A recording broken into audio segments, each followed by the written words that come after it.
Hello, everyone. Happy Sabbath.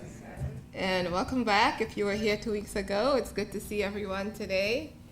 If you weren't here, I think you missed a treat because we had samples and I think they were enjoyable. Unfortunately, today I planned on having something, but I had a kitchen incident, so I could not prepare anything. So that was unfortunate, but I think we have a class planned in March, I believe, or end of this month, I think. Elder Turner will send the information out for that class. And that class will be our totally raw food preparation class. All right. So today we want to look at, so you've been hearing that the church is going on a 30-day raw challenge. Today I plan to give you a taste of raw. It's a lot of information and I hope not to lose you in the weeds. So I'm just going to do an overview of what to look for when you do raw food prep. Some of the things that can happen with your body while you're on a raw food diet. And then hopefully at the end of it all, you're still motivated to sign up for this 30-day challenge. All right. So let me start again saying hello, everyone, and welcome to the New Hat Ministries 30-Day Raw Foods Challenge. I want to thank you again for the opportunity to share a little bit about raw foods. Today, if we have time, I'll do a little more deep diving, but my plan is to just give you a little taste of raw, as I said. A little background about me and my journey on raw foods. I've been professionally trained as a raw food nutritionist. I obtained my certificate as a raw food chef, raw pastry chef, and educator in a culinary school in California called Living Light Institute. We also learn about raw food nutrition. The same way you learn about cooked food nutrition, when you do raw food, it's very important that you also learn about raw food nutrition as well in order to not have deficiencies or create imbalances in your diet. It's so easy to just eat salads, right? Because you could just go to the store, grab the salad, throw some dressing on it, and eat that. So easy. And you do that every day. And while salad is really good for you, you'll be missing out a lot of important nutrients if you don't widen that scope of choices, right? So I've been eating raw for about since 2020, I think in 2002. And I had my ups and downs while I was doing raw, and I learned a lot of things while I was doing raw, and that's after attending programs, training, and different things like that over the past year. You know, I was clueless when I started raw, but today there's so much information available for you to tap into to avoid the pitfalls that I made. All right. But before we get started, I would like you to read our medical disclaimer. The content in this presentation is for informational or educational purposes only and does not substitute professional medical advice or consultation with a healthcare professional. Please seek the advice of your health professional before making any medicine, dietary, or lifestyle changes based on the information presented today. Okay? Your health is your responsibility. Yeah. We are providing information. All right. Okay. So how many of you saw the slide before 2 weeks ago, right? So how many of you believe that our body is capable of healing itself? Right? And how do we see that today? Is there any type of evidence of that today? You can see that the body is capable of healing itself? You want to give me an example? When you get a cut in your skin, you see it heals. You go to the doctor, you get broken bones. What do? They wrap you up in a cast and tell you, go home and wait a couple weeks, it will heal. They do nothing more than put you in a cast. So we know that God is amazing. And science knows this as well. That's why they say go home and just heal. So the medical profession give your arm or leg the right conditions so that that bone will mend itself. The same way with our bodies. If we give our bodies the right conditions, meaning the laws of health, you know, the rest, your sleep, your nutrition, temperance, the body will heal itself. given the right conditions. All right, let's take a look at some of the topics I plan to cover today. We want to look at what are raw living foods. You're probably familiar with the term raw, but you're not familiar with the terms living. Is that correct? You know what living foods are, do you? Do you know what living foods are? Anybody? Besides Pat?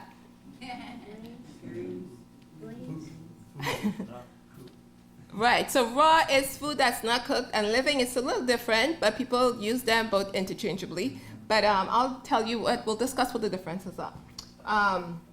We'll look at the different types of raw foods diets out there. We'll touch on the importance of fiber. We'll look at how we should use fat, grains, and legumes on a raw food diet.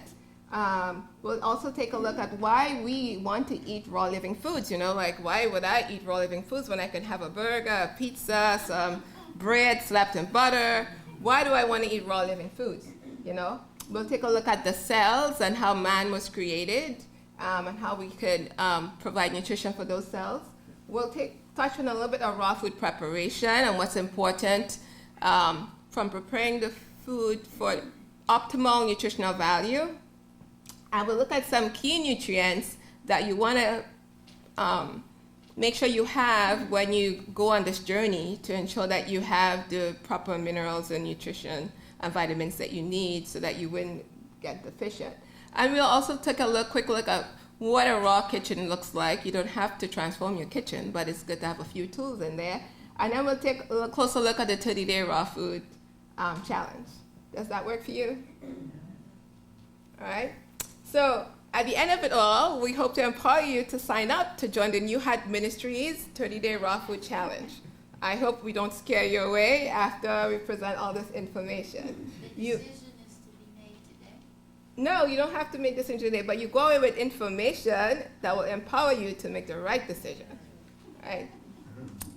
You don't have to go fully raw, but the goal is, even if you don't join this journey, is to add more raw food to your diet. You can only benefit from adding more raw food to your diet. You can't go wrong with that. So you might be saying, I ate raw food for 30 days, and that's fine. But you might say, I want to add a little more salads to my diet, a little bit more raw food preparation. Because I'll tell you, the foods on the shelves are void of nutrition. Okay? So that's why we take so much supplements. I mean, even though the soil sometimes have the potential to be void of what it needs to grow the plant, you could somehow make up with a wider variety of fruits, vegetables, nuts, and seeds. Right? So raw living foods are based on foods that are in its whole plant form, its whole natural form. You go to the tree, you get an apple. That's a raw food, right? We'll talk more about living foods are in a minute, but I'm going to use the term raw living foods, right? Raw living foods are actually cooked by the sun. So when you go out there, you get a tomato, it's ripened by the sun. People say it's not cooked, but God cooked it with the sun, right? The banana is cooked by the sun. It's yellow. We pick them green and then we ripe them in a truck, But God has cooked this food to the right temperature, with the right temperature, to maintain the nutrition that you need in order to get the nutrition from the food. Raw foods are nutritionally dense, right?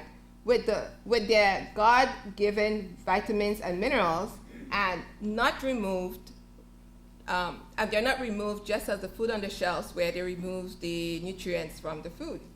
So let's take a look at rolled oats. Do you know what rolled oats are? Rolled oats, you think it's raw. You go to the store, you buy it. Is it raw? It's processed. It's processed.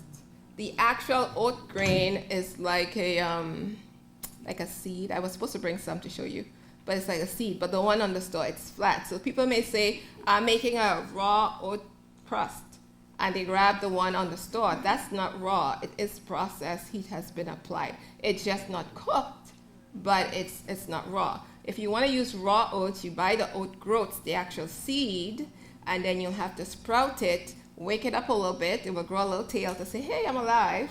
And then you can use it in a dish in many different ways. Okay? And I must tell you, because our taste buds are so messed up, it takes a while for us to acquire the taste of food that God has given to us on this earth. So you may take a while to acquire raw seeds and raw grains, the taste of these things, okay? And I would ask you to bear with that and not camouflage them in salt, sugar, grease, so that you can get that taste in there. All right. All right, okay. So we said that the raw foods are nutritionally dense. We also want to say that raw foods are enzyme rich. They are transformed, and when we say enzyme rich here, this is where the living foods come in. So, for example, you have an almond, and that almond is raw. The pack says raw, but that almond is not living. A raw almond doesn't have as much nutrition as a almond. almond. What makes it living is when you soak it and you sprout it, it awakens the almond, and now the almond is ready to grow into something else. So God has made the almond dormant. You can put it on your counter, it would not grow. It's dormant. It's waiting for the right conditions for it to grow, right? So in that state, in the raw state, sometimes it's difficult for you to digest it because it's wrapped in something called phytic acid, which irritates the stomach lining. So some people can't eat raw nuts and seeds because it wasn't soaked and rinsed and that phytic acid removed. Now, phytic acid isn't all that bad because studies show that phytic acid have cancer prevention properties, right? But for the sake of raw foods, we soak our nuts and seeds and we remove that phytic acid, and then we allow it to sprout. We don't allow it to grow. It probably wouldn't grow into anything on your counter. But you see a little white thing pop out on the end of it, you know it's alive, right? And soaking it makes it more bioavailable for the body. Now your body could tap into that nutrition and absorb that and use that in the body as opposed to raw nuts. You know, people like to just go buy a pack of raw nuts. I'm eating a pack of raw nuts. That's really difficult for your digestion, right? So we really should be soaking it. All right. So whole foods, raw living foods are filled with fiber. And last week we took a look at fiber and how important fiber is for the gut.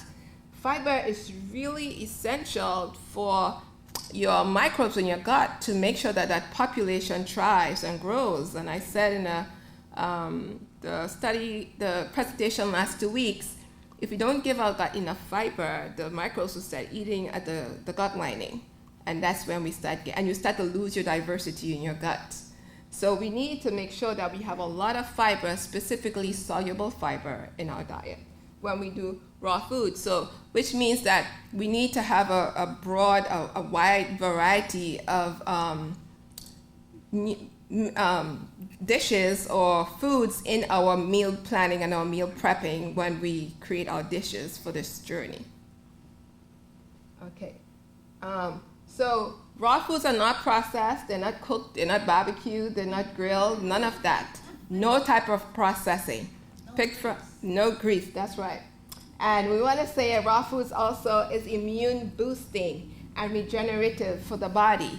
You know, God has placed so much protective properties in food. For example, if you pick a wild dandelion from the ground, it's a little bit bitter. If you buy dandelion on a grocery shelf, it is not bitter. They remove those properties so you can enjoy it. Yeah. And our liver likes bitter foods that helps to protect us and fight off any type of invaders. Our immune system also benefits from these protective properties within the food, but due to processing, man has removed all these things from the food. Raw foods also is therapeutic enough to help detox the body from a cellular level. So if you eat cooked food, it's not detoxing you. It's just making you more toxic, making things sticky, making things compact. So raw foods it goes in, it comes out, it's really cleansing to the cells. All right. So what's the difference between raw and living foods? Well, before we dive into actually the raw food piece of the presentation, raw foods are, as I explained, raw foods are cooked living foods are foods that are sprouted and soaked and sprouted. Raw foods, they lay dormant. And I gave you the example of an almond, right? And I said that some folks suffer from digestive upsets when they eat food that are not soaked, actually the nuts and seeds that are not soaked or sprouted. Living foods are actually easier to digest.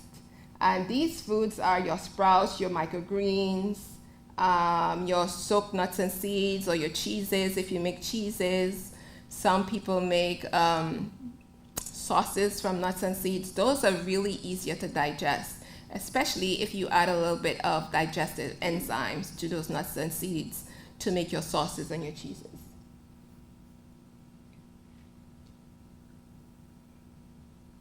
All right. So here are some types of raw food diets that are out there. We have the raw omnivorous diet, which includes raw meat, raw eggs, raw dairy, and raw fish, and some plants. We're not doing that diet here today. Then we have the raw vegan diet, which includes only plant-based foods.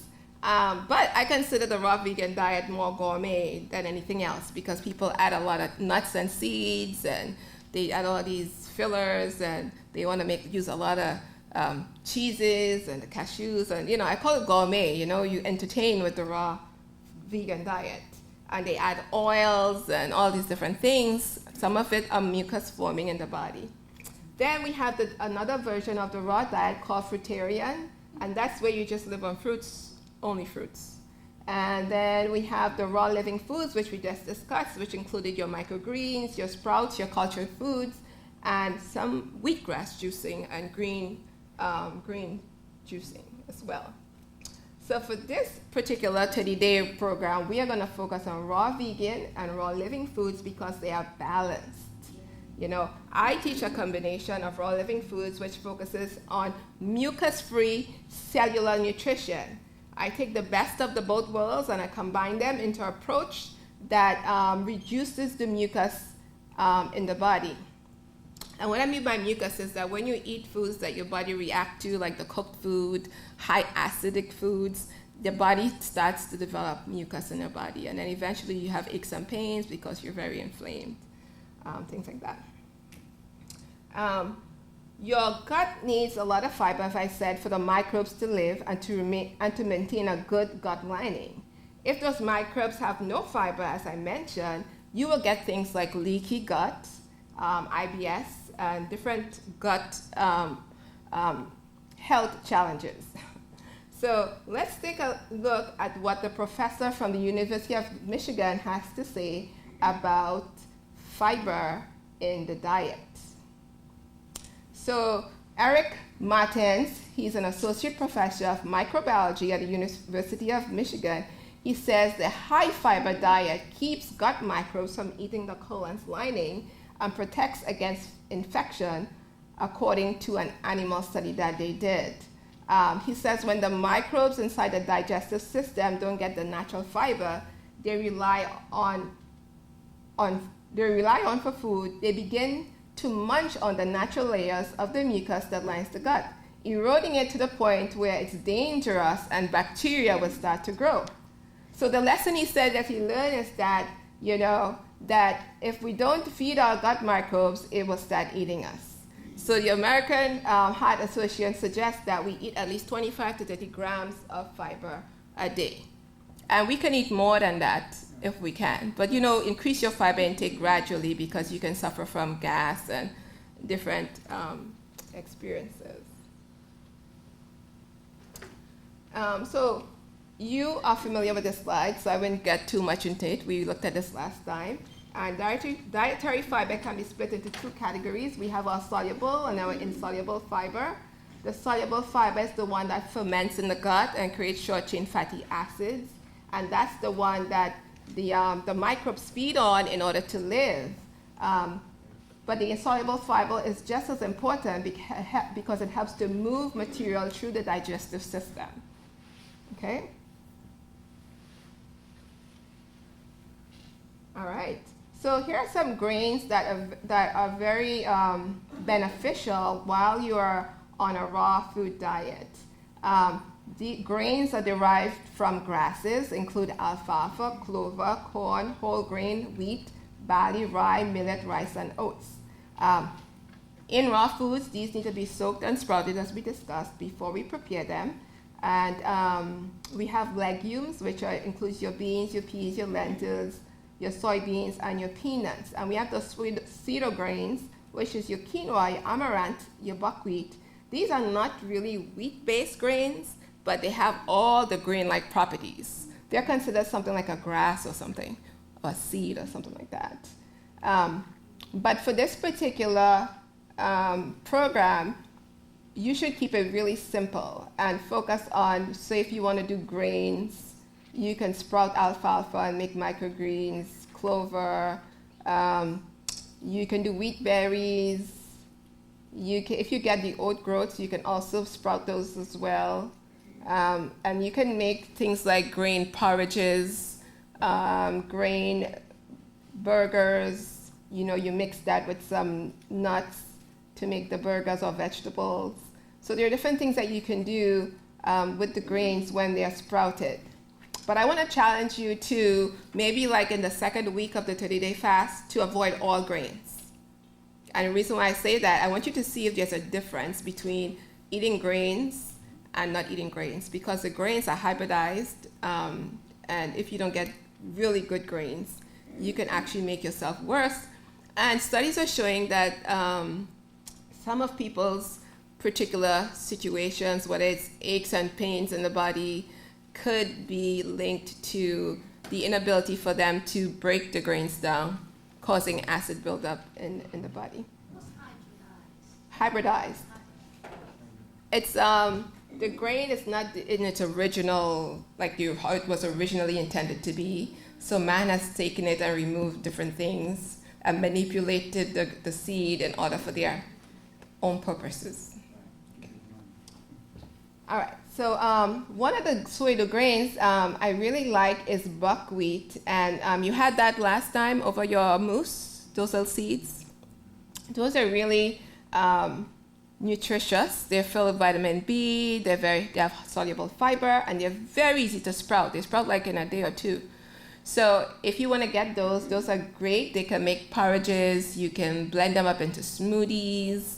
I actually made a bread last night. I was hoping to bring it to show you, but forget. And but the buckwheat is really good. You can mix it with chia to make a buckwheat chia pudding with your almond milk.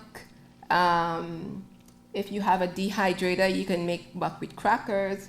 So I do love the buckwheat because it's really easy and convenient, and it doesn't have a very strong raw taste as opposed to the actual grains up there. When you sprout them, you have to get used to that taste, or you have to know how to remove that taste from the grains after you sprout them. One thing to note too, when you sprout grains, don't let the tails get too long. If you let the grains get too long, they start tasting a little bitterish, like bittery. So you just want to just pop out and then you can use them. Okay. Legumes are also really great to add to your menu for menu planning.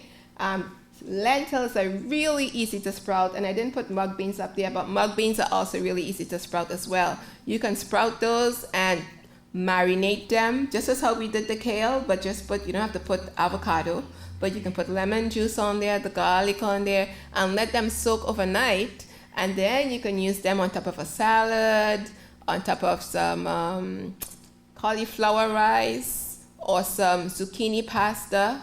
You can top it on there, or if you want to be creative, you can make a burger with it. So you can take the sprouted lentils, put it in your food processor, add some carrots, maybe add some walnuts or almonds, and blend that up, put some more herbs and garlic, form that into a raw burger, and you can have that on a piece of tomato or slice of or lettuce leaf. I wish I can show you all these things. I know you're saying, Natalie, yeah. I gotta see to believe it or taste it. But anyway, those are some ideas in using grains and legumes. So as I said, these grains, legumes, they need to be sprouted, soaked and sprouted to remove that phytic acid for proper digestion. And if you don't remove the phytic acid, it also can reduce the absorption of some nutrients, especially your minerals. So make sure you wash them really well. Can I ask a question? Yeah. Chef, where around here, or where do you go to buy buckwheat, mung beans? Because I've been looking and no stores around here, I can't find them. Do you shop on Amazon? Do you shop on Amazon? Amazon, yeah, but I Okay. figured I could drive into. I'm not local here, but I know there's one store. I can't remember the name of it. Like, is that downtown? Publix? Not Publix. It's more of like a high-end kind of store, like a Whole Foods. Oh. It's a fresh market. Yeah. Um, Over there, they didn't have what I was looking for. yeah, you may have to do Amazon. You know, I figure when I have to walk too much to look for something, I just get Amazon.com. I bought a 5-pound bag of buckwheat organic on Amazon. They shipped it. Mug beans as well. You can get that on Amazon. Make sure it's sproutable. You know, make sure it's organic. You want to make sure your seeds are organic. When you sprout your seeds, make sure the jars that you use are sterile because you don't want to pick up bacteria in your jars. Make sure the water you use is not tap water. Make sure it's filtered water. Yep. Okay. So the use of nuts in food prep. In raw foods, if you're thinking about just raw, not living foods, as I said, I look at that as more gourmet food, a gourmet type of a diet because it's heavily laden with a lot of fat. People have, I see where you have a nut burger with a nut sauce, nut crackers, and then some type of nut thing over here. There's just too much, and then avocados on the side. It's just too much nuts or too much fat in one meal, and it's very hard for digestion.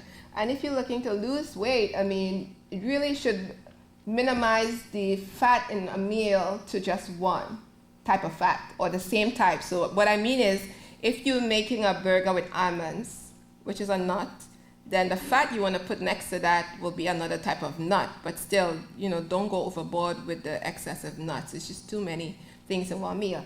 But with living foods, based on my experience and being at various different lifestyle centers, we suggest that you use one type of fat per meal for optimal digestion. And you'll see the difference when you use one type of fat per meal. The book Counsels on Health states, I have been instructed that the nut foods are often used unwisely, that too large of a portion of nuts are used, that some nuts are not as wholesome as others. So as plant-based eaters, we tend to try to substitute, I guess, for the animal protein sometimes, or something that we're missing, and we go overboard, or sometimes the dairy, and we go overboard and we add so much nut-based dishes to one meal, and that's not really wise to do. So generally, most seeds and grains, legumes and nuts are very acidic because they're all high in protein. But if you do some research, you would see that pumpkin seeds, chestnuts, almonds are the most alkaline of all the nuts and seeds that you can find, right? Hence, the book on Counsels on Health reminds us that almonds are preferred over peanuts. And so peanuts should be used, if you use peanuts, you use it in very limited quantities, or you blend it with some type of vegetable to make it more nutritious. And there are a lot of, if you go on the internet and you search peanuts, you can see there's a lot of information on the storage of peanuts. So before you buy peanuts, research the storage of it, who's supplying the peanuts, where is it coming from, before you use peanuts.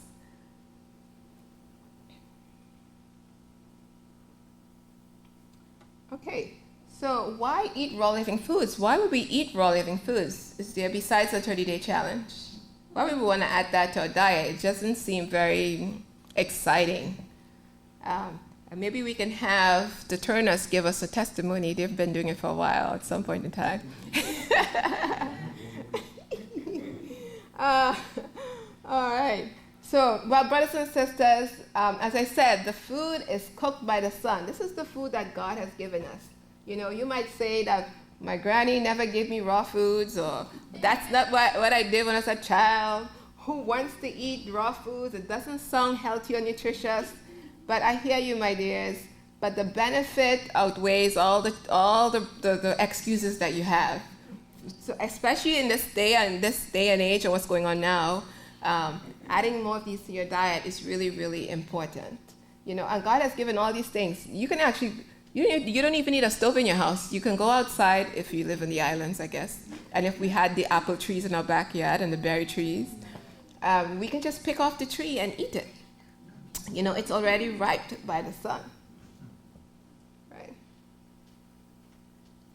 All right, so let's take a look. I was doing some research, and this is an article from the University of Michigan, and it says that vegetables are when cooked at high temperatures for long periods of time, lose their heat-sensitive vitamins like the B's and the C's and the folate. They are destroyed. So think about how we cook. We're just eating food void of nutrition, right? And then another university says that vitamin C may be lost during the cooking process and even as well as the canning process. So we have to be really mindful about what we put in our body. Constantly eating a lot of cooked dead food adds no value to your health. I'm not saying not to eat it, but you can have a balance where you eat more live foods with nutrition, oxygen, vitamins, nutrients, and then you can have a smaller bowl of the dead food next to that. Yes? So the raw food, when you eat it like that, it's like the animals eat it, right? The raw food has their own enzyme in it to help themselves digest. That's right. You don't have to borrow from the body. That's right. Which they're supposed to be used to repair. That's right. And heal. Yes, so your body doesn't expend a lot of enzymes or energy trying to break down that strange food. When it comes in rich with enzymes, it's a less strain on the body to break that food down. And the body recognizes that food because you came from the earth. It recognizes the food coming in. But when you put all these canned, packaged, frozen stuff in your body, the body's like, ooh, that's strange. Immune system reaction one time, ooh, guards go up. Inflammation starts, your body's trying to protect itself because this is foreign invaders. And you may not see it, but over time, it will tell. Aching joints, arthritis, things build up in the body, constipation, because your body is just constantly creating mucus to protect itself from the acidic food that's coming in. So that's what happens with GMO food that you eat. That's what happens with. Right, because that's because it has been manipulated by man. It's not something that your body will recognize. And it also does physical damage to the colon lining as well. Yes, Pat? So GMO foods is not, like they said, GMO corn is no longer corn. And it also disrupts your hormones. So it can lead to diabetes and a lot. So that destroys your immune system. That's when you don't have any. Yeah, because it's not a food. Yeah, the body. It doesn't recognize that, yeah. And there are a lot of studies out there that show the impact of GMO foods to the gut, especially the GMO corn. And if you go to EWG, Environmental Working Group, you can see they publish a list called the Dirty Dozen, and you can see the Dirty Dozen list, and you would know the foods that you should get organic versus the foods that you should not get organic if you cannot get them organic. And they have a lot of information on that website as well that you can tap into. All right, so here are some other foods, and there are tons of foods, but we don't have time to go through them right now. But broccoli is something that people eat a lot of, and broccoli is known to have cancer-fighting properties in there. But when we cook the broccoli, we kill that cancer-fighting compound that's known to protect us, So a couple years ago, a particular hospital in Maryland found that there's a lot of cancer-fighting benefits in broccoli sprouts. And they tried to patent, I'm trying to choose my words carefully, they tried to patent the broccoli sprouts. And they went to court, and the judge threw the case out. So you cannot patent broccoli sprouts. But in the process, the price of broccoli sprouts went up. And that's the only seed that's very expensive. You buy it by a pound, it might be $25, $30 a pound. Very expensive, or even maybe more than that. That's because they found the healing properties in those seeds. So I'm telling you, brothers and sisters, you tap into that to be preventative. Add broccoli sprouts to your diet. And you can make smoothies with broccoli sprouts. You can eat it with your foods every day. You can juice them. I wouldn't juice them though, but you could juice them if you want. But yes. So then we want to look at turmeric. That's something that we use for inflammation and for different things in the body. It helps the brain. It also is damaged by heat, by excessive cooking it as well.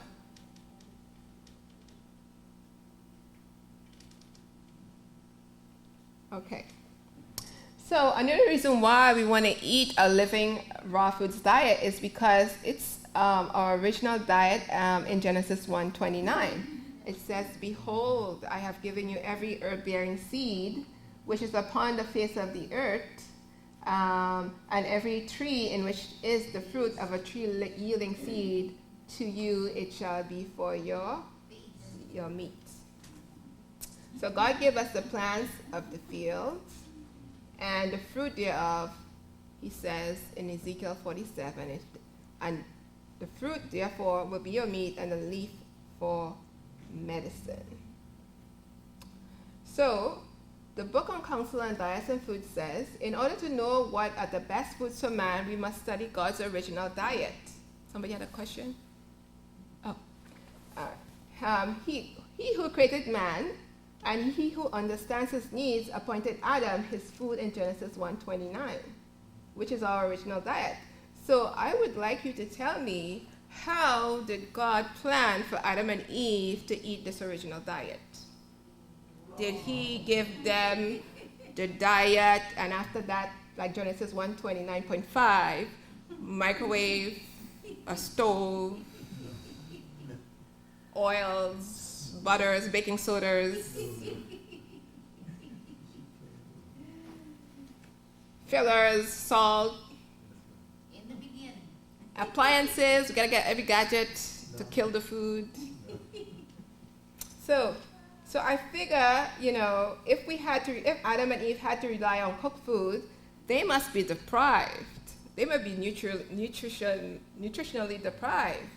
They must lack lycopene because they didn't cook the tomato. Yeah. So I believe God has given us a diet in Genesis 1:29, and we have drifted so far from that diet, And because we have drifted that far from the diet, we have created a lot of diseases in our bodies. But God loves us so well, he says, the leaf, therefore, is for medicine. So he loves us so much. He's saying, okay, my sons and daughters, I know you drifted, but I'm going to give you some medicine. So he's given us a way out here to get back to the beginning, to go back to the original plan and use the leaves for medicine. But however, with that said, I know that some people might say that raw foods isn't for them because they have specific health conditions. And that might be true, but I wouldn't say raw food isn't for you. I would say that you may have a health challenge that need to be addressed, that you should address, whether it be a thyroid issue, whether it be allergy issues, whether it be digestion issues, whether it be fungal overgrowth, whatever it is, you need to address that problem and then get back to eating your original diet.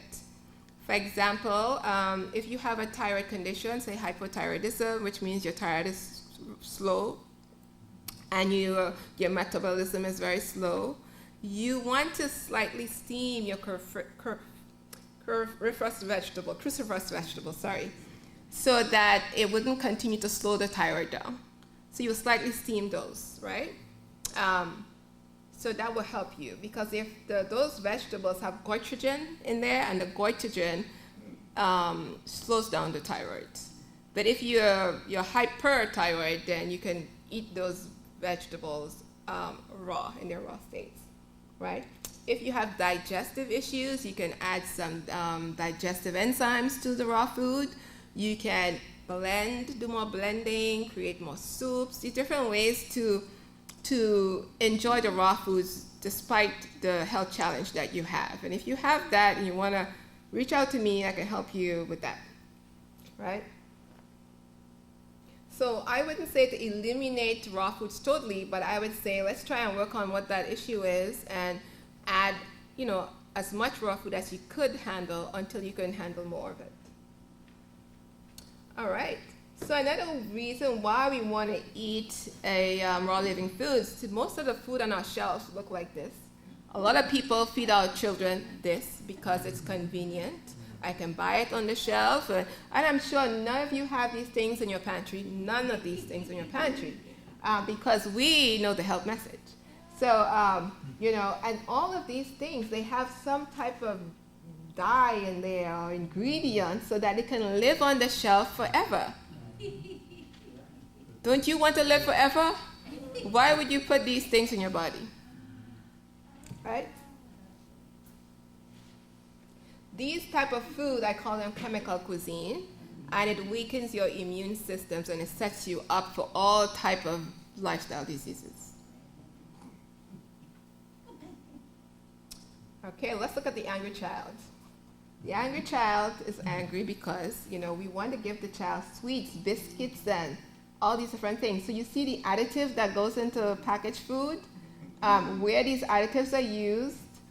We feed our kids soft drinks and sausages, and when your child is bouncing off the table, you want to know why, right?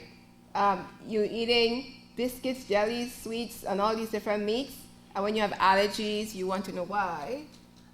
So, when we eat our food, as we said 2 weeks ago, we have to communicate something positive to our bodies. We have to choose the food that communicates healing to ourselves. Am I correct? Yeah? All right. So, we don't want angry children. So, raw living foods imparts healing. A raw living foods diet of greens and the use of herbs imparts healing because of the daily abuse it takes from our lifestyle and diet choices. It's really good to take a break, like this 30-day challenge here, and give your body a chance to repair itself. Ezekiel 47:12 says, "The fruit thereof shall be for meat, and the leaf thereof medicine." Revelation 22 says, that leaves of the tree were for the healing of the nation. Why is our creator has so much emphasis on leaves for healing and medicine? Why? Because they're raw. Because of? Right, because we were disobedient and we've sinned and we've moved so far away from what he expects us to do that we have created health issues for ourselves. So he's saying to you, my brothers and sisters, I still love you. Here, take the greens, take the leaves, and use these leaves for medicine. So you could juice them, you can use them in your smoothies, you can have them in your salads. And let's take a look at the actual leaf itself. What's in that green leaf? Chlorophyll, right? Right. Chlorophyll is in that green leaf. So let's take a closer look over here. All right. So why is the leaf so important? Well, in the green leaf, there is that pigment that we call chlorophyll. And that chlorophyll is used to restore the blood and cleanse the blood.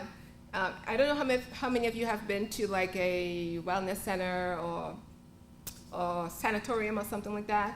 One of the things that they use there for cleaning the blood, what do they use? Pat, you've been there. What do they use a lot of? Chlorophyll, but we use our chlorophyll with our animals. Right. But besides, and so you can isolate the chlorophyll, but what they give you to drink on a daily basis, you get green juices, and those green juices are filled with chlorophyll. And the sun reacts with the chlorophyll to give it that nice green pigment, and that imparts the healing properties to our bodies. Hemoglobin is the pigment that gives our body its red color, right? And it carries oxygen and nutrition to the tissues and organs. Science teaches us that chlorophyll of the plant and the hemoglobin of the blood are virtually identical in their molecular structure. And the only difference is the center atom, where the chlorophyll has magnesium and the hemoglobin has iron. So that's why a lot of our health institutes use that green juice or the chlorophyll to regenerate the cells. It can cleanse the cell at a cellular level, right? Some scientific studies say when we drink green juices, we're giving ourselves a blood transfusion. Yeah, because we're cleaning the blood out. Right, so if we eat a diet that's higher in raw foods or foods in its natural state, using greens as medicine and fruit, grains, nuts, and seeds, we can help reverse some of the health issues that we have today. And I wouldn't go into this too long because we looked at that last couple of weeks, and we looked at these levels of organization in the body, and we said that the body heals itself from the cellular level, and then the tissues are healed, and then the organs are healed, and the systems in the body are healed, and then you are a healthy human being. All right, let's take a look at the cell here for a little bit. And as we said, the healing starts at the cellular level. And what does the cell need to survive? It needs the nutrients, oxygen, and the ability to remove waste. And how does the body remove that waste? Right. Right. So the blood is the transport of a lot of things in the body, the blood and the lymph system, right? And Leviticus 17:11 reminds us the life of the flesh is in the blood. So it's important for us to add the greens when we do our 30-day challenge and make sure that we're cleaning the body, because while this program is not a detox program, as you eat cleaner, your organs start dumping toxins into the bloodstream, and the greens will help to clean the blood, and the fiber will help to move that through the colon and out into the toilet. So we want to make sure that the blood is clean and has the ability to bring oxygen to the cells, remove waste, take food, take nutrients to the cells. So, and I'll give you some ideas of some of the foods that you can consume to help with that activity. Okay, so in raw living foods, we have our own sort of food pyramid, food groupings, and different things, a little different from the cooked food world. So the food groups here in raw living foods are freshly harvested greens, fresh fruits, fresh vegetables, whole fats, sprouts, microgreens, sprouted grains, soaked germinated nuts and seeds, probiotic-rich food and drinks, and sea vegetables. The ones I highlighted in red, and I should put whole fats there as well, are some of the ones that are really important for more nutrition, that you get more nutrition from. And it's key to have those as part of your menu planning. And in order for us to really enjoy raw foods, it must be prepared in a specific way in order for us to enjoy the feel, the texture on your tongue, right? So for example, if I have an onion and I want to make a salad that's raw, and I chop up that onion in some huge size pieces, and then the salad, like the kale, and the kale is some big slices, how do you think that would taste on your tongue? You probably wouldn't enjoy that, right? Right. So we want to learn some good raw food techniques. We want to cut our vegetables very thin. We want to use blending, like your blender, your food processor that helps to break down the fibers in the food. We want to massage, like how we made the kale in the program. Massage the kale, it breaks down the fiber, and it's very soft and enjoyable when you eat it. It feels really good on the palate, right? We want to marinate and soak seeds and peas. For example, if I sprout some lentils and I say, hey, go eat the lentils, that doesn't taste good, really. But if you take those same sprouted lentils and you marinate them in some garlic, some lemon juice, some herbs and spices, and let that soak overnight, those same lentils will taste so much different. Okay? You can even make a tomato sauce and let the sprouted lentils soak in there. The flavors would change drastically. So it's about marinating and juicing and using those knife skills to ensure that the food is as tasty as cooked food. What's the difference between microgreens and sprouts? So the microgreens are the ones with the leaves, and the sprouts are just the ones with the tail. Yeah. All right. So it's important to get the right texture to ensure that you have proper digestion and mouthfeel as well. And make sure to chew your food as well. Don't one bite swallow. That's what we mostly do, right? All right. So another thing we want to also be mindful of, that you would not enjoy raw foods if it doesn't hit those different points on your tongue. So for example, if you're making a dressing with nuts, and I was going to have a little thing here to show you, but I didn't get a chance to. But if you want to make a dressing, you want to make sure your dressing has all those flavors in there. For example, say you want to make an almond tahini dressing. You're going to just put almonds. If you need almonds, which is your fat, it's not there, but the fat is somewhere up there, fat. You need to put something tart, which would be your lemon juice. You need to put something salty, so it will hit the salty point on your tongue. You need to have something sweet to help to balance out the lemon and the salt. You might put a date in there. You can put a pepper in there. You can put a tomato in there. So when you eat and all those flavors are in your meal, you feel satisfied. If you don't have those tastes in your meal, you leave the table still hungry. Right? And the bitter there in your dressing could be like an herb. It can be in your dressing like an herb, like a cilantro or parsley or something like that. Do you have any questions on this before I jump ahead? What is an example of food that's pungent? What is that for? I think onion is pungent. Yeah. Mm-hmm.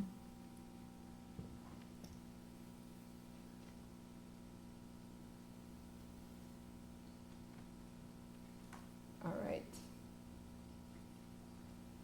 So let's take a look at our microgreens and our sprouts.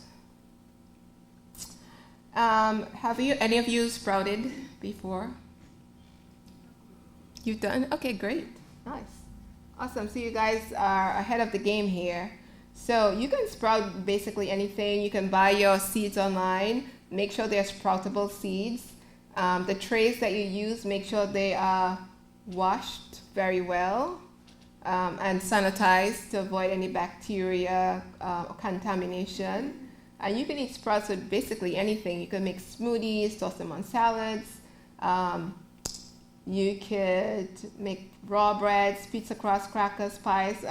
We wouldn't get into that because I don't know how many of you have a dehydrator. You have a dehydrator? Okay, there you go. So you can, if you have a dehydrator, you can do a lot of things with the dehydrator. Can I ask a question? Yes, ma'am. You said when you sprout, for example, lentils, by accident I forgot to cook the lentils, I've soaked them the night before and I left them in the refrigerator and they grew the sprouts. Mm-hmm. So if the sprout, you said if the sprouts are too long, it's not as good as if they're shorter? It's just the taste gets a little off. Okay, so for the lentils, the part that has the bean part of it, do you leave that on there, or do you try to swish it in the water till all that comes off? And No. just the sprouts are left? You leave it on it. You want to eat the whole thing. Oh, okay. Mhm. Okay. But if it grows into a plant like a microgreen, then that's a different thing. It wouldn't taste that great when it starts to grow into the microgreen, because you want to eat the little green leaves at that point. I did this for a class a couple weeks ago. This is a basic outline of how you would sprout some legumes. If you want to take a picture, you can. Chickpeas is another one that you can sprout. For some people, they may not be able to digest chickpeas, so if you sprout it, you can probably steam it a little bit and then make a tahini. But if you could handle the chickpeas, you can make a tahini dressing with the chickpeas. You could make hummus, raw hummus with your sprouted chickpeas. You can make a chickpea loaf, sprouted chickpea loaf with their tons of different things that you would want to do with the sprouted chickpeas. Is chickpeas garbanzo beans? Yes. Yes. It is. This is very important. If you're on a plant-based diet, have you asked yourself, how do I get iodine? If you're not eating fish, how do you get iodine? So this is something you want to have. Now, I don't know your individual iodine status, but you want to add some type of sea vegetable in your meal preparation. It may be dulse, it may be kelp, it may be nori sheets to make sushi rolls, but you want to make sure you add sea vegetables. One, they're very high in minerals. If you know, do you know what Irish moss is? Have you used it before? There's a Jamaican lady here. Where did she go? Yes, she knows what Irish moss is. Yes, Irish moss is very nutritional. It has like almost 100 different minerals in there that's really good for your body. Women, it's great for you if you have hormonal issues. Men, it's also great for you to use. I use it raw, but some people boil it. But you want to soak it, clean off the twigs and the salt, and then you can blend that in a high-speed blender. It will come to a gel, and then you can add 1 or 2 tablespoons in a smoothie. I put it in everything. I think yesterday I made a carrot almond milk, and I put 2 tablespoons of that Irish moss in there. I also made a bread. The pulp from my carrot almond milk, I didn't know what to do with it. I didn't want to waste it because, it's organic and expensive. So I made a loaf of bread with it, and I put the Irish moss in there, and it came out to a nice loaf. And it's still in my dehydrator right now, cooking. It's still raw though. It's at 115 degrees or something like that. Anyway, so you want to include some type of sea vegetables to help regulate your thyroid. If you're hypo, sometimes you're low in iodine. It's great also to get your iodine levels tested. Iodine testing is not on your basic test that you get from the doctors. So that might be something you want to order outside of those tests. It's really good. Iodine is important, not just for your thyroid, also for your breast, women, and your reproductive areas. It's very important in those areas as well.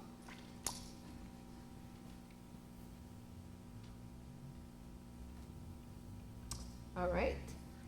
So here we want to look at wild edibles. So we know that a lot of our food is being manipulated, and when they come to the stores, they're very, I don't want to say, most of it are very nutritionally deficient. God has given us wild food.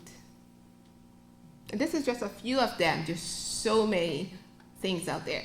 You can go online and get a book called Wild Edibles and walk around your neighborhood and see if you can recognize those foods.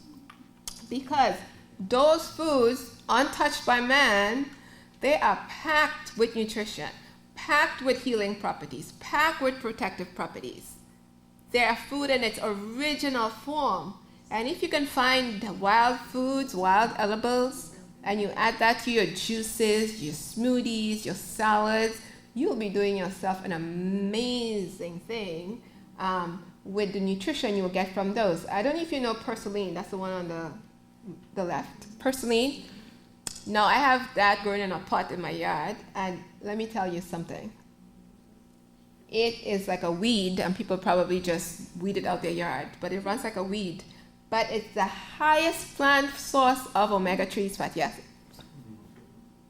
So you can, if my plant comes back up after the winter, I'll probably bring some for you guys. But I had them in 2 pots, and they're just growing. And I added to salads, smoothies, anything that I can put it into. And then, of course, you have your red clovers and your dandelions, not the ones on the shelf. You can pick dandelions in your backyard. You can go. Are you using the top of the dandelion? You can use the roots, you can use the leaves, you can use the flowers, you can use all of it. You can use. Yep. So, and then I have plantains growing in my backyard. So in the Caribbean, it's not the plantains in the Caribbean, okay? It's a different kind. It's like a green, wild thing running in all over the yard like a weed. And I juice them, I put them in salads. So nasturtium, these are edible flowers on the side here. I did a class in Pennsylvania, and it was a garden class. And I told them, bring me all the stuff you have in your garden, and I made nasturtium hummus with that, with sesame seeds. So there's a lot of food out there that we can eat that man hasn't molested. All right. Okay, so this is your raw kitchen. So do you recognize I have no weapons of mass destruction in this kitchen? No barbecue pits, no microwaves, no stoves, nothing to kill my food. Okay, so in a raw kitchen, if you choose to have a raw kitchen, you could get, and you don't have to get all these things, but you can start with just a chopping board and a knife. And maybe a little grater or mandolin or something like that. Simple things. You don't have to buy all these expensive things. And you want to get some jars for your sprouting. If you have money and you want to buy an expensive blender, you can. Or food processor, you can do these things. But these things just add more options to your raw food menu. So these are some things you want to try and get in your raw kitchen if you have the means to get them. Okay, this is a collage of, is it raw or is it cooked? You think so? You think it's all? Who thinks it's all raw? Who thinks it's cooked? What was the pizza and the sweet roll? So let me answer my question first. You think it's cooked or you think it's raw? All cooked, put your hands up. So everybody thinks it's raw. Okay, yes. It's a collage of all raw foods. So you can make as many things as you want. And these, I did not get them from a magazine. All of this I made. And for different people and different events. But all of it is raw. So you can do pizza, so that's a raw pizza down there, with raw cheese and peppers and mustard. That's a raw burger over on the side here. My mouse. Here's a raw burger right here. This is, what do you call that thing with the jam in the middle? Yes, fig Newtons, but this was strawberry Newtons. And then, That looks like a cinnamon roll in the upper left. yes, this one here. Yeah. So it's bananas for the skin, not any kind of wheat or flour. So you strip the bananas, and then I mix the coconut with carob, and then I just rolled it. Simple. And then this here is a lasagna, individual lasagna, raw lasagna, and over here. That is, I think it's a, what do you call this thing? Papaya soup, sprinkled with sprouted buckwheats. So you can get a papaya blend like half of it to be the liquid, and then just cut up papaya in there, be chunky, and then you sprinkle your buckwheat on there, and that's a great breakfast meal. Those are beautiful pictures. And this here is a smoothie bowl. That's a smoothie bowl. The base is a blueberry with coconut milk. And then I just have the buckwheat in there, blueberries, coconut, and hemp seeds on top with mint leaves. So you eat it like cereal? Yeah. If you want to make your buckwheat more interesting, you could massage into it some soaked dates, maybe some cardamom, vanilla extract, to make it more interesting. So you can do that and have more of a cereal type. If you have a dehydrator, you can dry it out and make a granola. How did you get the crust of the pizza? Oh, the pizza crust, if I remember that, I believe that could have been kamut or it could be oats groats. And I blended that in the food processor with a little bit of olive oil, garlic, maybe some flaxseed. And then I dehydrated it in the dehydrator. And then I added raw cheese, tomato sauce, peppers, and things like that. So, these are some things that you can do. It's really there. I'm saying it's simple because I'm doing it, but I'm sure you're saying you must be crazy, Natalie. This is just not simple.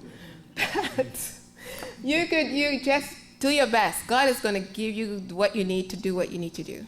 Is that zucchini you say up the top? This one here? Yeah. Yeah, so those are zucchini roll-ups. I used a mandolin and slitted them. And that's an easy meal. And then you can fill it up with nut cheese, or you can put veggies in there and make a dip for them. And this here, Pat, let Pat tell you what that is. You remember that, Pat? Apple cake. Is it apple cake? Is that Yeah, for her birthday. Which one is it? This one in the middle. This one. Hold on. My finger. This one.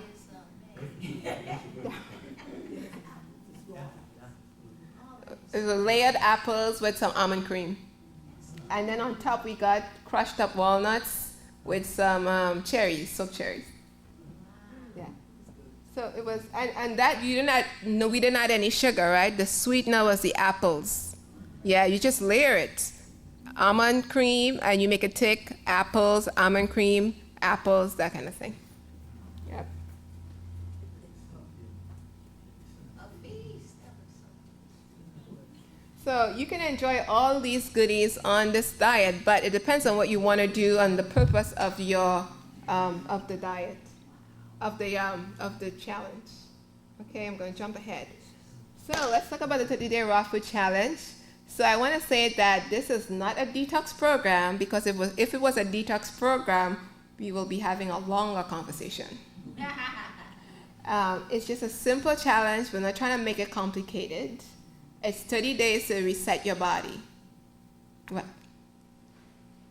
You were saying something? Okay.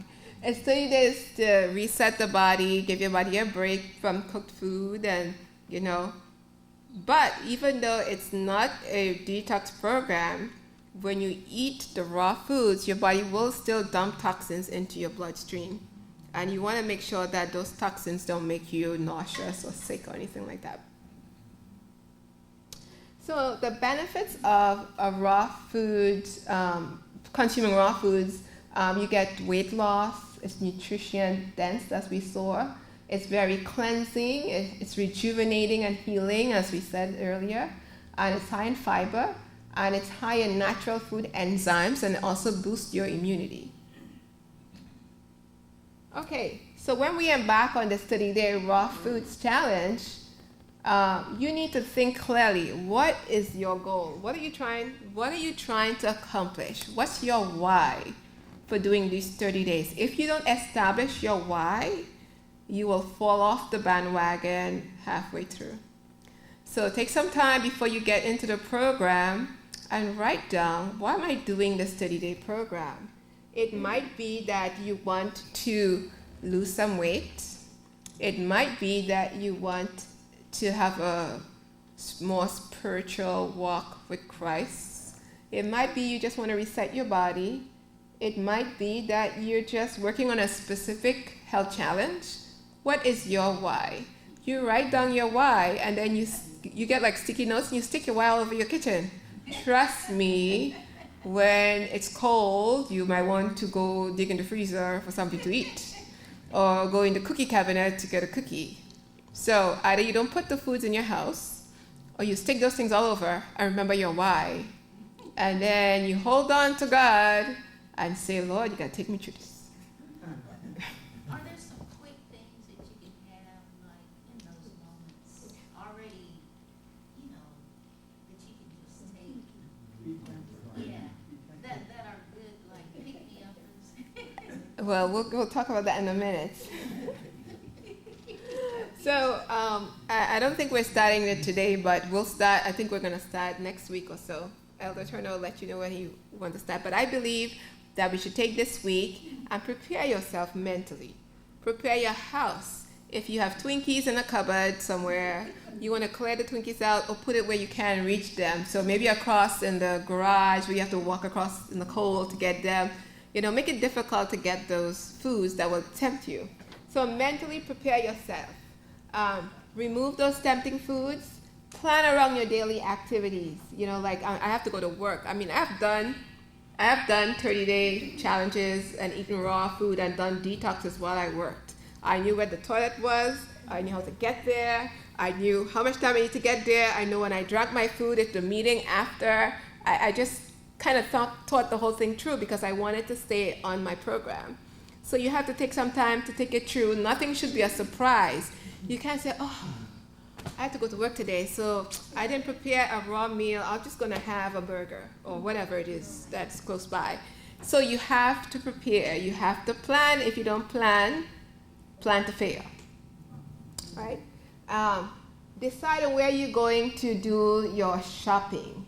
Like, where am I going to buy my food?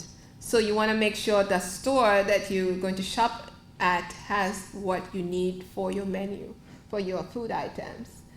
You want to also do menu planning. Do not make it complicated. Do not look for recipes that require 50 ingredients, and they are out there. I'll tell you this, I went to school in California. I have a binder big like this with recipes, all raw recipes, for everything you can think about.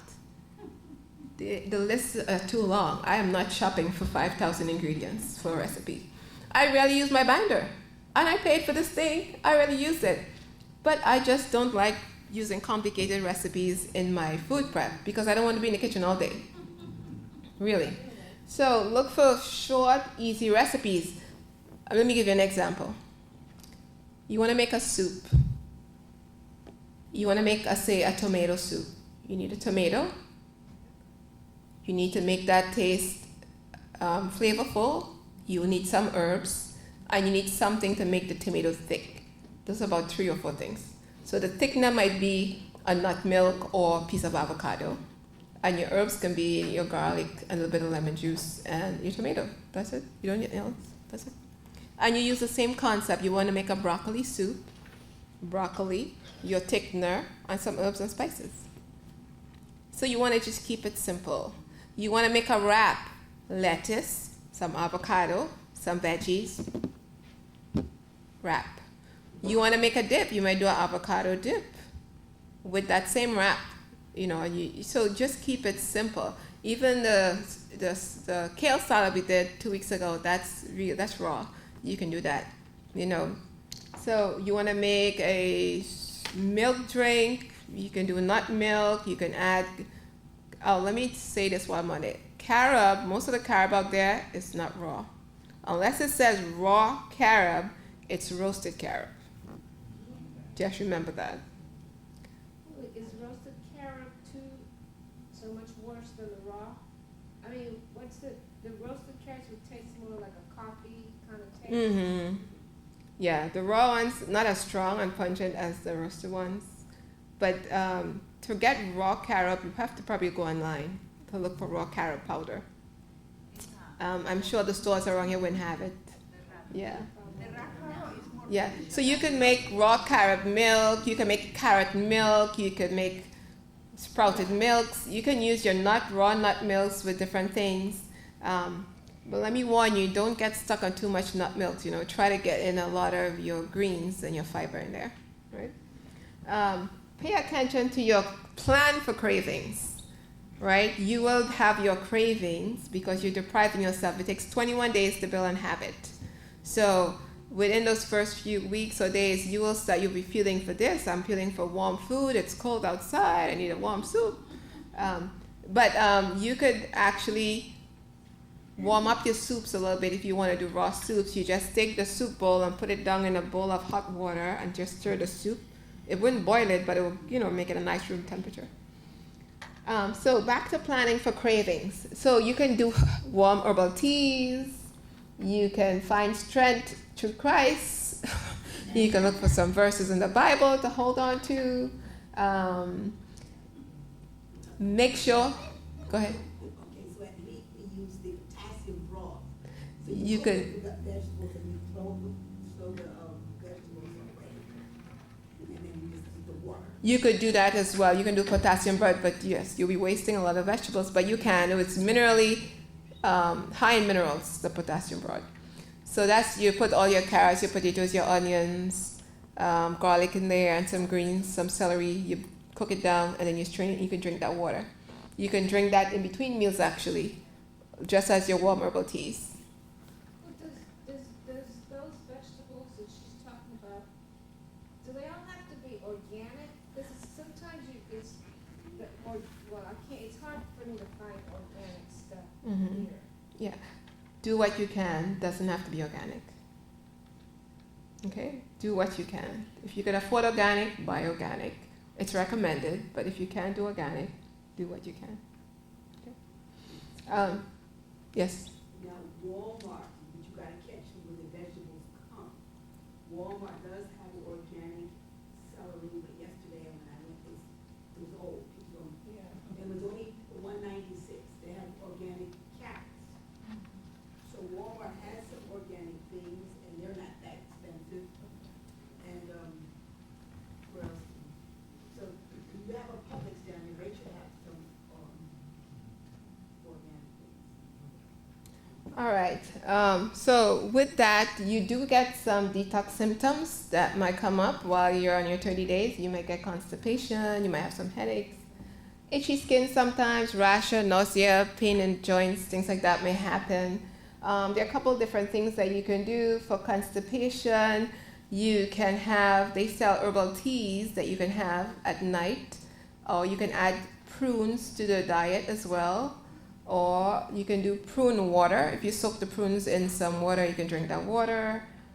Make sure you're hydrated. If you're low in magnesium, you can also be constipated as well. Exercise, that helps to move the bowels as well. So things like that you can use. So what happens, the detox symptoms is due to the body trying to dump the toxins into the elimination organs so they'll be eliminated by the body. But if these organs are blocked, then you experience a lot of these detox symptoms. So you want to try and open up the elimination organs, so like your skin. You can do skin brushing. You can do salt scrubs on your skin, like Epsom salts. You can go in the bathroom with your little Epsom salts and scrub yourself down.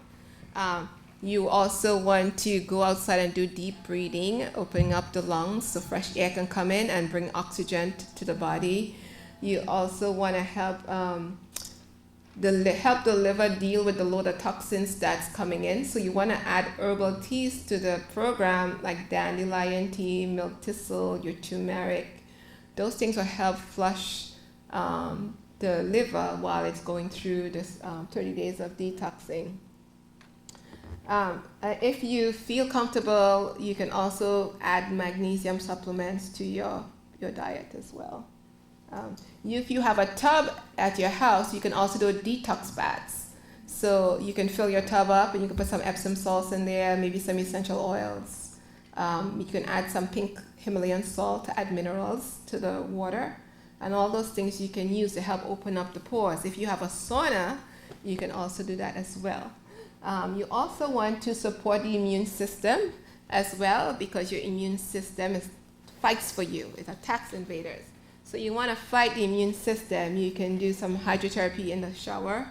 I think, Patrick, you also do hydrotherapy as well, right? You did show them. So you can do that. You want to reduce stress while you're going through this program. So go outside, inhale the fresh air. Don't let anybody stress you out, because stress weakens your immune system. You want to get sunlight to get your vitamin D. If you can't get sunlight, you may want to take a supplement, supplemental vitamin D. And also you want to add vitamin C rich foods. And this is important. When you start detoxing because of the raw foods, your body will dump toxins into your bloodstream. These toxins could actually damage your organs if they are not removed from the body fast enough, but naturally some of those toxins are recycled into the body. You need to have enough antioxidants in your body to help neutralize those toxins. Otherwise, they become free radicals and they damage your body. So when you plan your menu planning, make sure you have high vitamin C foods in your meal preparation. Eat your berries, your strawberries, your citrus fruits. Have those things in the menu planning as well. If you feel comfortable, you can add vitamin C supplementation. Because remember, toxins are sequestered in the fat. So as you lose weight and things like that, it's just that's dumping. And that's why you get sick and all these things. If you don't, you feel sluggish, you feel tired, So, any questions before I jump to the next slide? No? Would you ever use charcoal in it? You can use charcoal as well. Just make sure you don't take the charcoal close to a meal or your supplements or anything like that. Allow 2 hours before and 2 hours after if you take charcoal. And charcoal helps to bind and absorb some of the toxins floating around in the bloodstream. And then you can take your little your herbal tea. This one called Smooth Move. You can just buy it in the health store, right? And I would just push it out, right? Smooth Move. Okay. Let's jump along here. So, as I said, we want to support some of the organs in the body. We want to support the lymph system, which helps to remove that cellular waste. So as we clean the cell and build the tissues on the organs, cellular waste is dumped into the lymphatic system. We want to add berries, ginger, garlic, citrus fruits, greens, and omega-3s to our diet to ensure we're supporting the proper movement of the lymph system in the removal of cellular waste. We also want to support the brain, because sometimes we get brain fog. The brain is also detoxing. The brain has its own lymphatic system going on up here, and it also detoxes. You need to sleep in order for your brain to detox. I'm talking to myself. You need to sleep for your brain to detox. All right. So you need to also eat a lot of omega-3 fatty acids, and that comes from your, who knows? Chia, your flax, your hemp seeds, your purslane, if you can get that. Some greens also has it in there. You want to eat your berries, your dark green leaf vegetables. And also, important, gut health is important. There is so many connections between your gut, your brain, your gut, your thyroid, your gut, your heart. Your gut is connected to everything. And when we were born, we received a microbiome from our parents, right? I mean, the parents way back then, they had good microbiomes.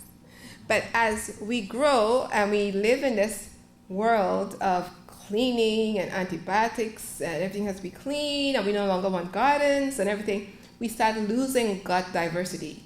Our microbiome is being depleted and we have diets that kill off our microbiome. Processed foods, low fiber, stress, the type of jobs we're in, we're not sleeping, we're not resting, all these things attack the microbiome.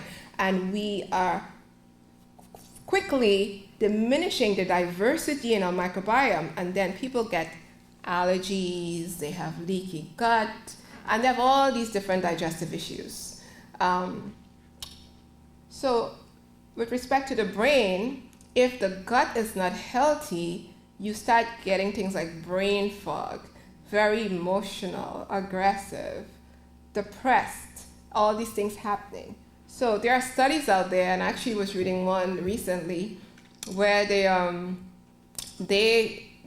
gave the participants in the study certain types of probiotics, and their whole behavior changed. They were able to heal certain individuals who had like mental disorders.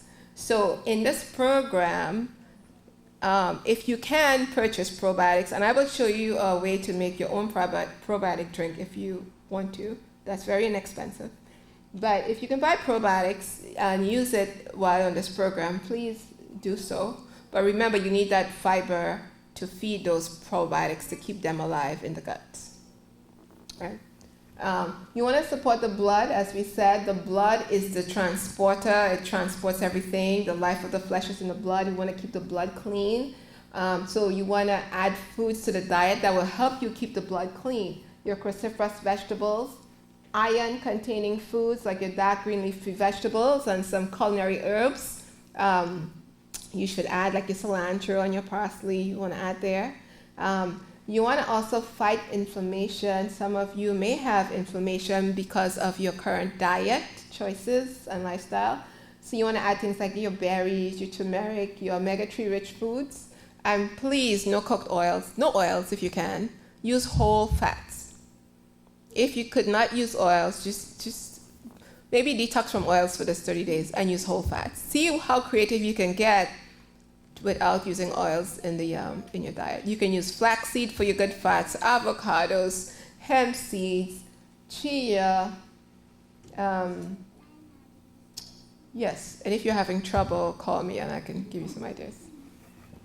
Okay. Yes. Okay, so your lymph system does not have any valves. So you have to exercise. You have to do it. Exercise to help detox it as well. Jump. Yes. Jump it. If you have a rebounder or if you have one of the little things, but jumping in, you just can't jump a 10-year jumping rope. Yes. And if you could do that for Yes. 30 Yes. seconds to a minute and increase that, because that bouncing is what helps to move the lymph. That's true. So your heart has a pump, but your lymph doesn't have anything. So you have to exercise by doing some rebounding. Even walking also helps too when you bounce on your feet. Somebody had a question? It has to be, yes, no. Go ahead. So, what exactly is a whole fat? Or you first make it it's natural. What's a whole, the oils are not whole what's that? So whole fats, oils are not whole fats, they're extracted. So whole fats are like avocados, your nuts and seeds, chia, Olives. flax, olives, yeah. Not extracted. Not extracted. Those are whole fats. And they're wrapped in fiber as well. Yeah. Because extracted fats are very concentrated in calories as opposed to whole fats. All right. Okay, so the foundation of this challenge is the New Heart Principles. And I know when you walk through the door, you see right there. So, these are God's health plan. Proper nutrition, exercise daily, pure water, heavenly sunlight to get that vitamin D, and in everything that you do, you want to be temperate with your sleep, temperate with your activities, temperate in everything. You want to get the fresh air, go walking, inhaling that fresh air. And I want to say something else. Living in the city areas really doesn't help our microbiome. When we're in the countryside, we get all the bacteria in the dirt, in the garden, and that helps to build our microbiome. And we no longer do that. So we are losing microbiome diversity, and we're losing microbiome on a whole. And it's opening us up to diseases because we no longer have that microbiome in our gut. So get out into if you can get a park up in the countryside, go walking, inhale the fresh air up there. Sometimes I take a drive in the country when I have nothing to do because I know where I am. I mean, I'm semi-country, but I try to go up into the country to get fresh air. play in the dirt and all as well. You know, don't like put your gloves on. You have to put your gloves on. You put a mask on. You gotta put this on. Go in the dirt, walk bare feet, bond with nature. Get the microbes up in there in you. I remember when I was a child, we would drink dirt, but don't go do that. Don't do that. But yeah, if you have pristine dirt way up in the mountains where there's no pollution, no sprays, you can mix a little bit in a cup and you drink it. We used to do that back home, but not here. All right. So then we have, this is the Rejuvelac recipe. It's you can use this to make your own probiotic. It's made from grains. It's about soaking like half cup of grains. It could be soft wheat berries. And I also made it with quinoa, but it's difficult to find sprouting quinoa. So make sure, always just test a little batch to see if it would sprout. It has to sprout in order for this to work. Okay? So it's basically you put the seeds to sprout, you make sure you rinse them, make sure the jars are sterile, don't use tap water, and then you take that sprouted berries and you add, I usually do distilled water or filtered water, and you let that sit on your counter for about 2 days, you strain it off, and you get a very rich probiotic drink that you take half an hour before a meal, about maybe a quarter cup, and then if you feel good and you want to go up to half a cup, you can do that before a meal, right? Or you can drink it in between meals. And this water that you're talking, are you talking about just bottled water, bottled, Yeah, distilled, or? yeah. Once it's filtered, no tap. Yeah. Okay. Hold on here. Let's see. Oh, I just want to tell you that Rejuvelac is known for some of its nutritional properties. It's high in amino acids, high in B vitamins, high in vitamin C. It's very healing to the gut. Now, I want to caution you, if you have allergies, just be cautious. If you have histamine intolerance, because Rejuvelac has high histamines in there, just see if it agrees with you before you dive in, or maybe talk to your health provider if you have any type of allergies, working allergies. If after you make this, it smells horrid, it has a film of fungus looking thing on there, just toss it out. It should smell like lemon, lemony, taste a little lemony, but it shouldn't taste horrible, like strong, rotten anything, okay?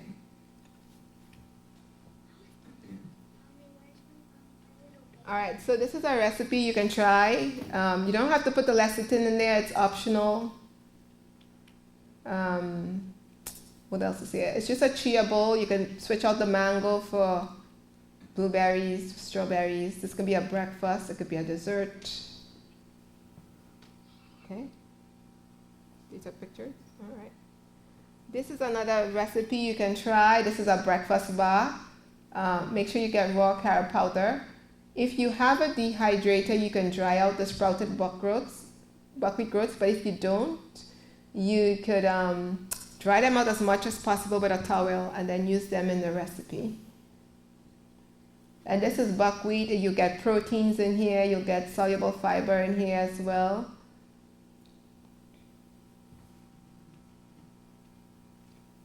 So this is sort of a sample daily schedule. Can you see? It's a little small.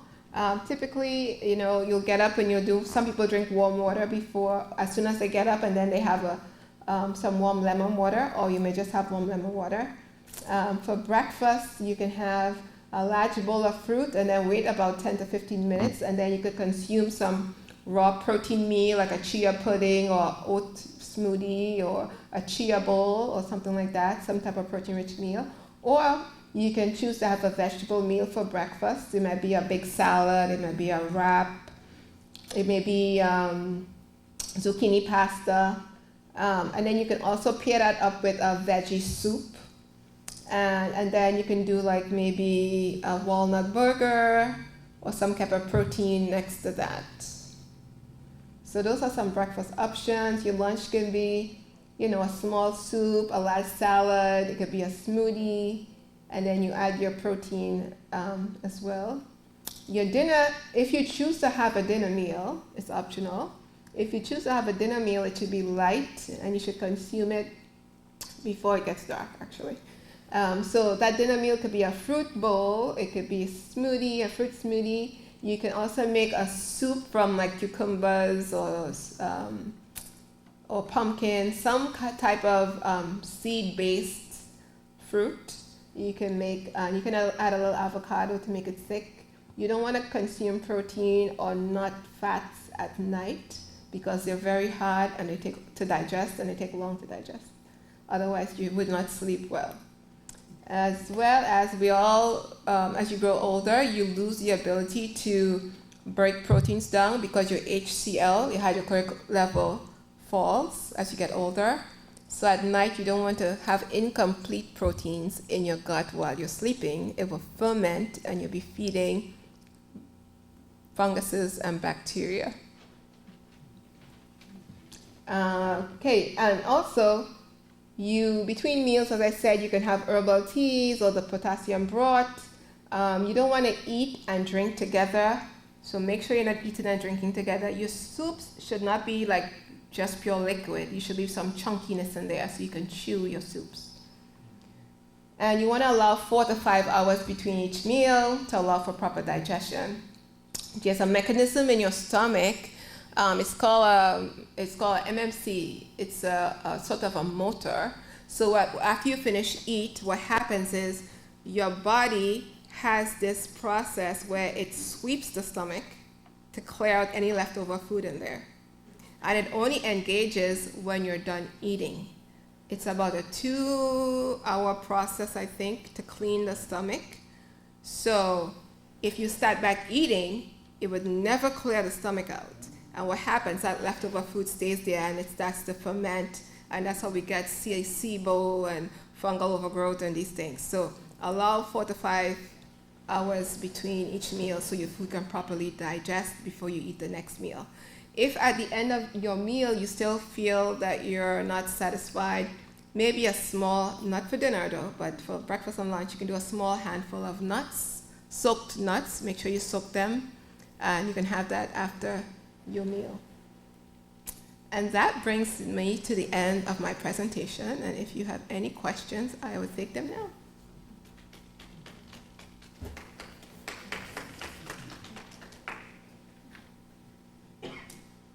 When you started 20 years ago, was it because of you chose to, or could you give us some insight?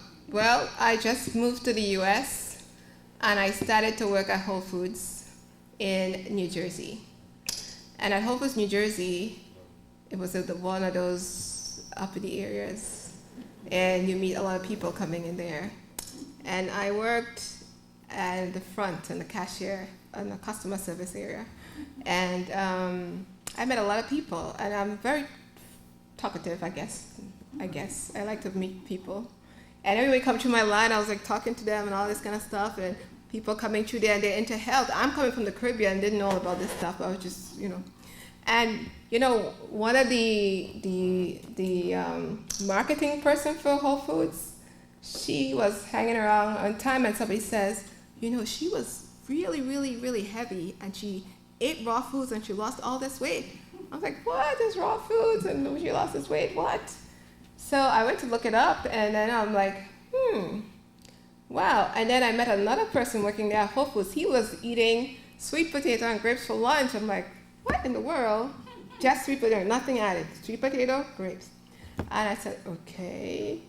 And then another time, this guy from New York walked through my line, and he was talking about our 30-day fast or something like that. And I said, that sounds interesting. So he gave me the information. It was a guy called Dr. Schultz, Detox. And I went and looked, Yeah. Yes, right? Yeah, it's great detox. That's my guy. So I went there and I saw the detox, 30 days, everything in one kit, like everything, all the herbs, everything.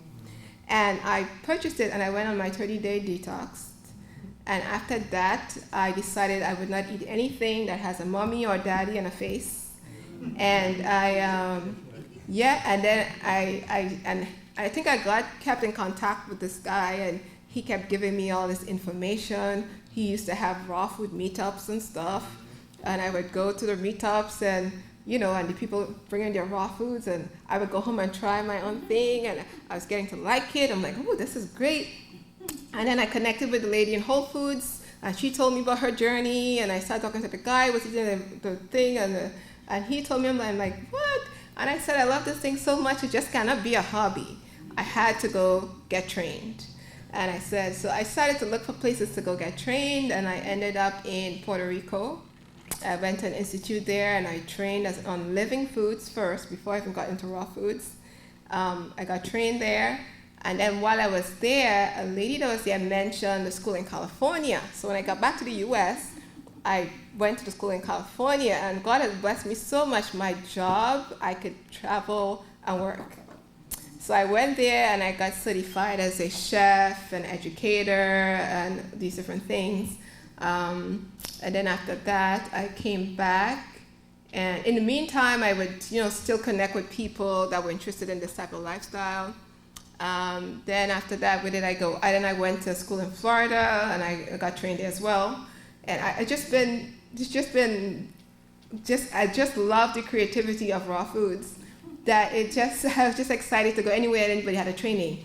And I visited a lot of retreats that would serve raw foods as well. So that was my journey. It wasn't anything sick or I was ailing with anything that drove me into it. It was just, I was just curious and I'm coming from the Caribbean, and I didn't grow up eating packaged foods. Like my mom cooked everything and we picked everything from the garden.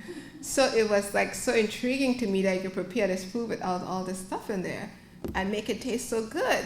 And then I was in California, and the lady said they had pastry chefing. You can make wedding cake. Oh, I should show you some cakes I made. Wedding cakes and this and pastries. I'm like, you can do all this with raw? I signed myself up. So I'm also a certified raw food pastry chef. And but I've just been learning ever since. I just love it, and I teach it where I can, and I work with different people who have seen transform themselves on this diet. You can be 100% raw, or you could, be 85% and still get the benefits. And I remember, I don't know if you know Caribbean people, I go home and I tell my mom I'm raw, and she's like, "What? You're raw? What is that?" They didn't know what it was. My brother would pick me up in the airport and go into the yard and have me grass. They don't know what it was. But I stuck with it. And when I left my country, I wasn't even vegan as well. So when I left the country and I go back, I'm plant-based and I'm raw. Total new concept for them. So I got my fatigued, and they made jokes and I made fun. I just got back. I stuck with my raw. Today, now they cater for me when I go home. They'll get me coconut water and lots of fruits. They'll make sure I have what I need. So now just stick with it if that's something you want to do, and learn as much as you can to do it the right way, because you can do raw foods and do it incorrectly and be nutritionally deficient or run into problems. I know there's a lot of talk out there that raw foods is nutritionally deficient, but that's because people are not eating a wide variety of this food. They're not preparing it well, and some people go into the diet already with health problems. So if you have health problems and your gut can't absorb the food, it is really not the food. You need to fix your gut, right? So just read and understand how to prepare food, just as if you're cooking your food. You learned that, and if it's something you want to do, you want to learn this way as well. And there's tons of things. This is just half of my slides. I have 116 slides here. We did 41 on raw food. There's raw food for diabetes, where we can do specific food menu planning for diabetes, raw food for people with high cholesterol, just specific things, how you manipulate the food to help you with that specific health problem.